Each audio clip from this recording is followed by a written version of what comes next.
Follow along and learn something.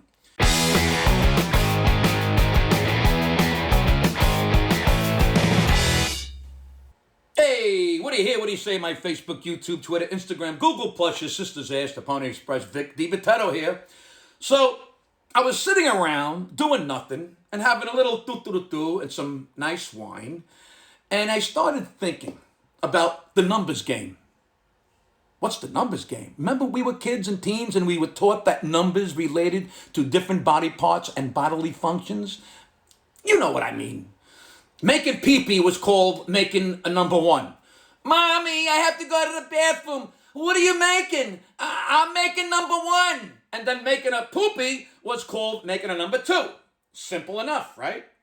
And just a thought, I never understood why farting and puking were never assigned numbers.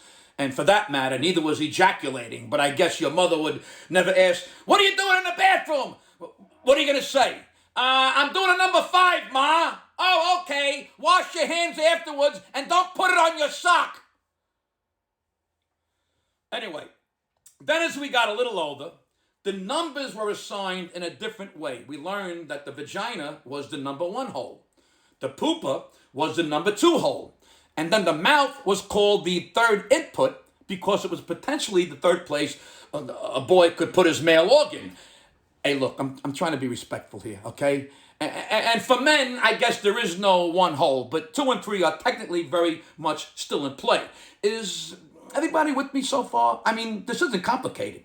And if you're starting to get offended, then you should leave right now because it ain't gonna get any prettier, I can tell you that. And I would hate to offend anybody by saying dirty words or mentioning dirty body parts. Anyway, so this is how the numbers game was played. For me anyway, until I was about 13 or 14. Then the numbers changed again. Somewhere along the line, someone decided to use baseball as the way to describe how a guy was progressing in his relationship with the girl. And it went like this. Now, I know you all know this.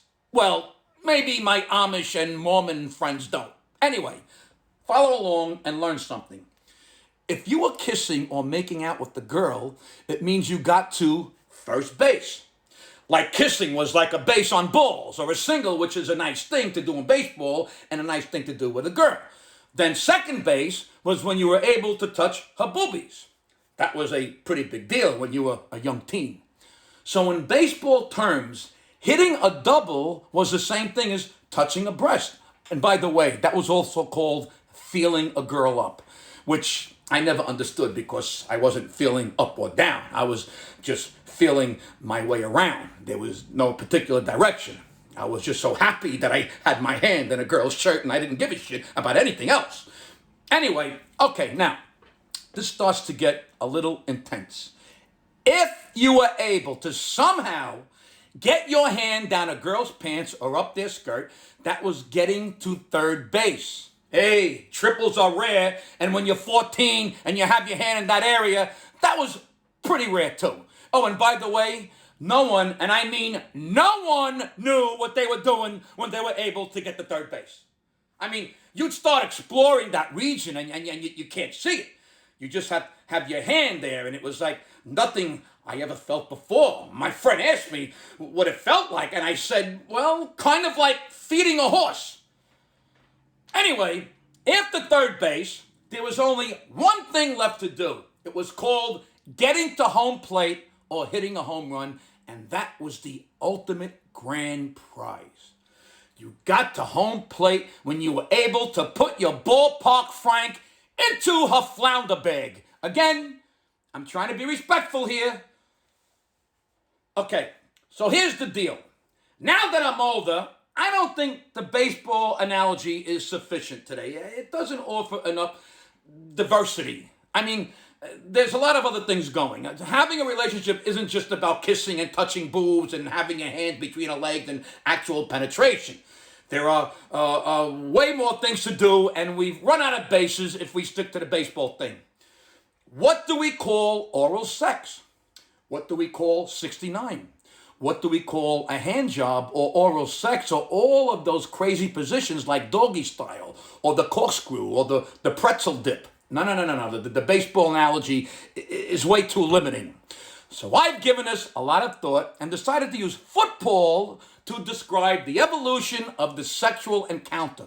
Football just seems to make way more sense because the further along you go in sex, the further down the field you move. Here, follow me. Kissing isn't first base. Kissing is now 1st and 10 from your own 25. It's a simple start, and so is a touchback on a kickoff. Gabish? Okay, once you start with the bra and you're able to do something in that region, that's how 1st and 10 from your own 35. Hey, how'd you do on your date last night? I had a 1st and 10 on my own 35. Nice. Now, if you can get a hand job, you are now at midfield and driving because once that shit starts happening, you can argue both parties are pretty into it and you start to have eyes on the end zone because you've made it into your opponent's territory. It's like good field position. It's easy to score with good field position. Okay, now, once oral sex begins, you've moved down the field and entered the red zone because your chances of scoring go up significantly in the red zone and you can still run or pass. If the encounter turns into 69, then that is a 1st and goal to go, baby. I mean, come on. If that shit is happening, you can literally smell the end zone if you know what I mean. And of course, what's left? You know what's left. The punch that ball into the end zone for the score. And if it moves to a little keister poking, there's your 2-point conversion right there. And that's that. This isn't brain surgery. Look. We could get into some other stuff like premature ejaculation might be a false start, which is not being able to get in an erection should probably be getting sacked on 4th down because let's face it, if you can't get hard, you've given up possession of the ball literally. And there's more if you think about it. There's so many things you can do in bed. So just remember how football works and just keep moving up and down the field and everything will be fine. Anyway, I think I covered it all. I hope this was helpful for you, especially for the Amish and my Mormon friends. And I guess the bottom line is, you have to be able to understand football to be able to apply it properly to your sex life. But to all you guys and gals out there who get it, I wish you all a good game with a lot of scoring, if you're lucky. An overtime period. Ha ha!